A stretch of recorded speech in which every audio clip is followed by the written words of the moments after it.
मन को वश में करने के लिए क्या करें? बुद्ध की कहानी। इस कहानी के पीछे के तर्क को अगर आप समझ गए तो आपका मन काबू में हो सकता है। पहली बार जब इस कहानी को मैंने पढ़ा तो मुझे इसका तर्क समझ नहीं आया, लेकिन इसका भाव प्रेरणादायी है। एक बार महात्मा बुद्ध किसी नगर से गुजर रहे थे।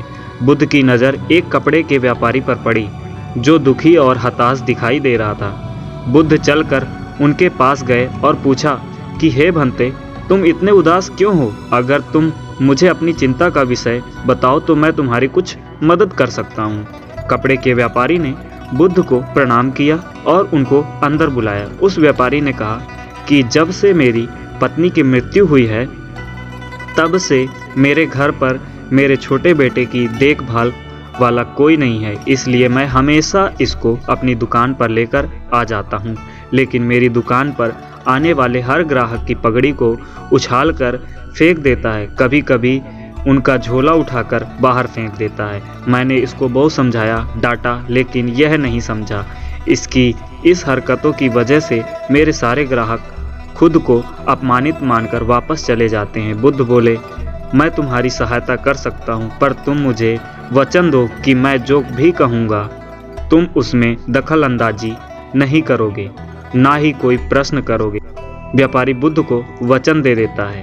अगले दिन बुद्ध एक पगड़ी पहनकर आए और एक ग्राहक की भांति आकर बैठ गए। व्यापारी का बेटा आया और बुद्ध की पगड़ी को उछाल दिया। महात्मा बुद्ध मुस्कुराए और कहा, बहुत अच्छा, जाओ उस पगड़ी को वापस लेकर आओ।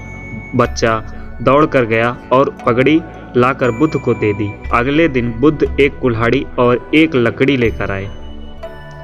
उस लड़के ने फिर से उस पगड़ी को उछाल दी। बुद्ध ने उस लड़के को कुल्हाड़ी और लकड़ी दे दी और कहा, जाओ इस लकड़ी को काटो।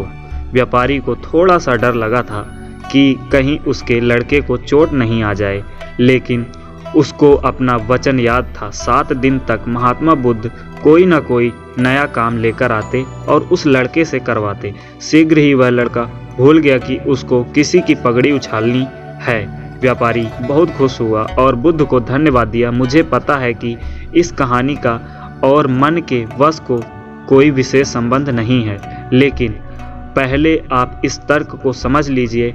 अगर हम अपने मन को अपने हिसाब से काम नहीं करवाएंगे तो मन अपने हिसाब से काम करेगा। मन वश में हो सकता है यदि मन को हम अपने अनुसार चलाएं। मन 2 तरीकों से, एक मन अपने हिसाब से काम करता है या 2 मन हम अपने हिसाब से काम करवा सकते हैं। बुद्ध से मिलने से पहले उस लड़के का मन और दिमाग अपने हिसाब अनियंत्रित रूप से काम कर रहा था, लेकिन बुद्ध ने उस लड़के को अपने अनुसार काम करवाए, जिससे उसकी आदत ही बदल गई।